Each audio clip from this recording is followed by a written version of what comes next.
verse 4 is, I'm telling you this so that no one will deceive you. I don't want you to be deceived. Fine sounding arguments. Fine sounding. That's from some fine sounding rock star preacher in skinny jeans and a leather jacket or whatever. I don't want you to be deceived by a wordsmith.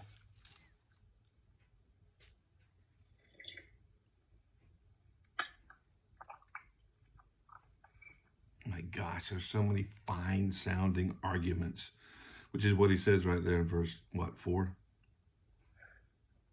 Yeah, there are too.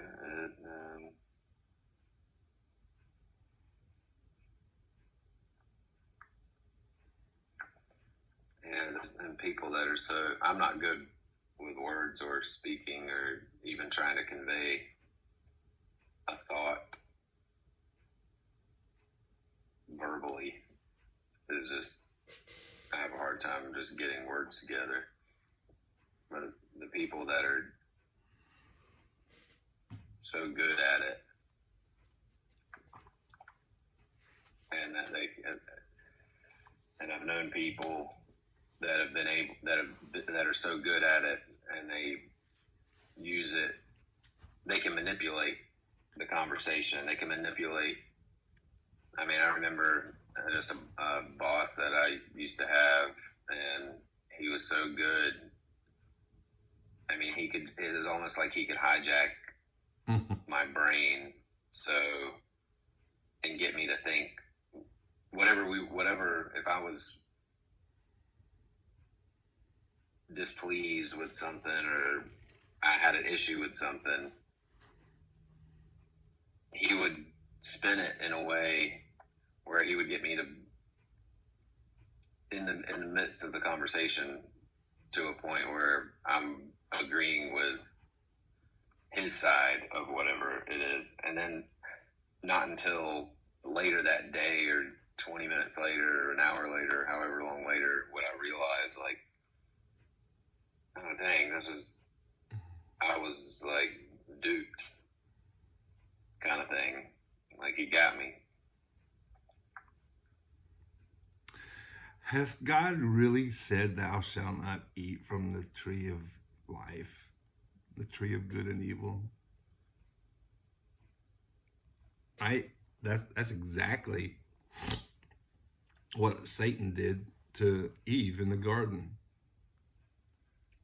He changed the words, he manipulated the conversation, caused her to doubt. God knows that if you eat of the fruit, you'll be wise and you'll know good and evil. Don't you want to know good and evil? I have a friend.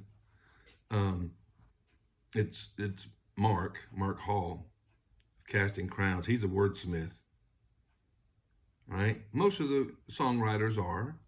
They're really good with words, and they use just the right words, and it opens your eyes, right? Yeah.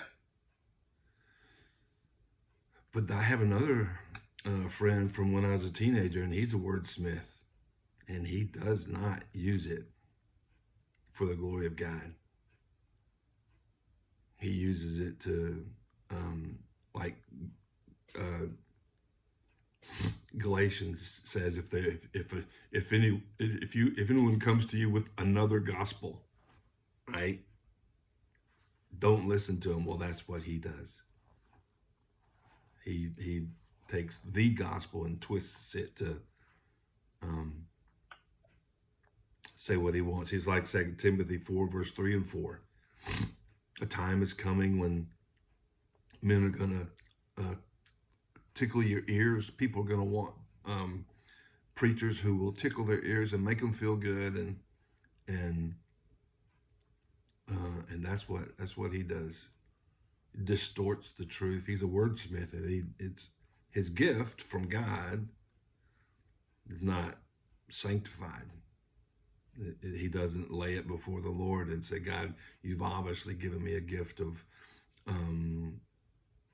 words and communication. Help me to be careful to use it for your glory. He doesn't do that. So, yeah.